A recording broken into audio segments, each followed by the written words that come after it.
Jumpa lagi dengan channel Arif Sartono. Belajar yuk.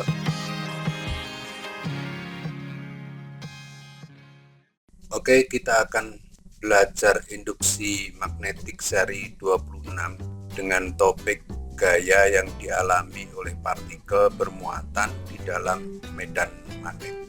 Oke, di sini adalah partikel bermuatan negatif bergerak di dalam medan magnet akan mengalami gaya yang dinyatakan dalam rumus F sama dengan B I V sinus alfa. F adalah gaya yang dialami oleh muatan, B adalah kuat medan magnetik, dan Q muatan listrik, kemudian V adalah kecepatan muatan. Sedangkan alfa itu sudut antara kecepatan dengan medan magnet B. Oke, jadi kalau arah kecepatan muatan itu dilambangkan dengan V, sedangkan arah medan magnetik adalah silang-silang ini, maka tangan kiri dipakai sebagai pedoman seperti ini. Ibu jari adalah arah V, sedangkan B itu keempat jari, majunya telapak tangan atau menghadapnya telapak tangan itu sebagai arah gaya yang terjadi atau arah gaya yang dialami oleh muatan tersebut. Jadi ini gayanya ke bawah kalau menggunakan pedoman tangan ini ya. Karena elektron bergerak tegak lurus B, maka karena mendapat gaya F, maka gerakannya itu merupakan busur lingkaran dan akhirnya membentuk lingkaran seperti ini. Jadi muatan kalau digerakkan di dalam medan magnet akan membentuk lintasan berupa busur lingkaran. Begitu, perjelas dengan contoh soal. Nah, ini contoh soalnya, gaya yang dialami oleh partikel bermuatan di dalam medan magnet. Ya, saya baca dulu soalnya. Sebuah elektron dipercepat oleh beda potensial 120 volt dan bergerak sejajar kawat lurus panjang berarus listrik 6 ampere pada jarak 4 mm. Jika K sama dengan 10 pangkat min 7 dan arah elektron sama dengan arah arus listrik, berapa besar gaya yang bekerja pada elektron? Gambarkan gerakan elektron tersebut. Nah, ini karena merupakan contoh, maka di sini sudah digambarkan. Ini arah arus pada penghantar ini ke kanan, sedangkan medan magnet yang ditimbulkannya itu dengan menggunakan pedoman tangan kanan, jadi genggam kawatnya sehingga keempat jari muncul di atas kawat. Ini titik-titik ini. Jadi titik-titik ini sebagai arah medan magnet. Dengan menggunakan pedoman tangan ini, maka arah kecepatan disesuaikan dengan arah gerakan elektron, lalu keempat jari menuju ke mata kita, maka telapak tangan kita akan menghadap ke atas. Karena gayanya menuju ke atas, maka elektron lama-lama akan menjauhi arus listrik atau penghantar, jadi melengkung seperti ini. Baik, kita kerjakan soalnya, kita kerjakan.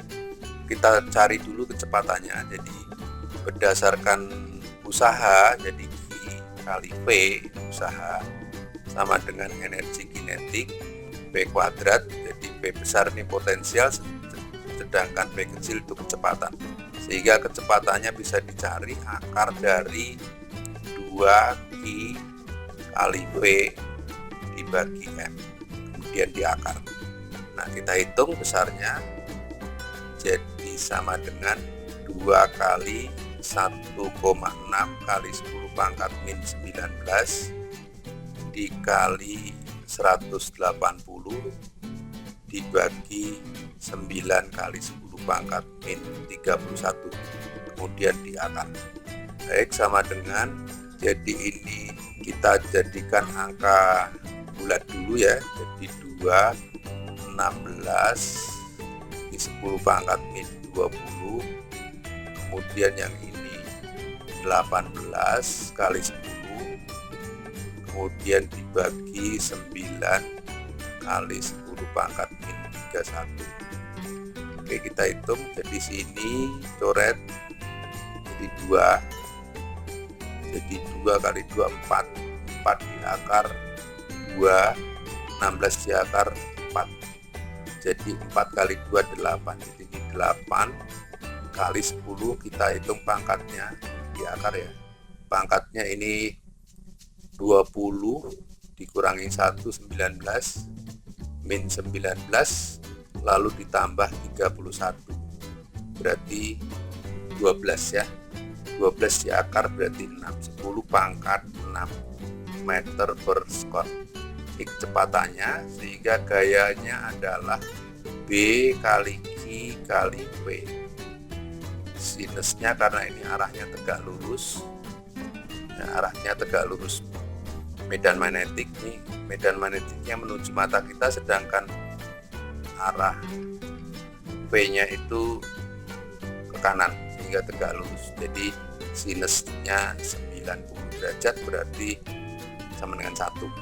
Jadi cukup dihitung pakai rumus ini ya. Jadi sama dengan B-nya kita hitung dulu, belum kita hitung ya B-nya. Kita hitung dulu B-nya di sini. B sama dengan 2KI per R. Ini rumus medan magnetik di sekitar kawat lurus ya. Jadi 2 kali 10 pangkat min 7 kali 6 ampere dibagi 4 kali 10 pangkat min 3. Ini ya, milimeter. Jadi coret-coret 2 jadi sama dengan 3 kali 10 pangkat min 4 Tesla. Jadi masuk ke sini 3 kali 10 pangkat min 4 Tesla kali 1,6 kali 10 pangkat min 19 dikali P 8 kali 10 pangkat 6. Oke, jadi ketemunya adalah 3,84 kali 10 pangkat min 16 Newton. Oke, ketemu. Lalu gambarnya tadi sudah digambarkan ya. Oke, semoga bermanfaat.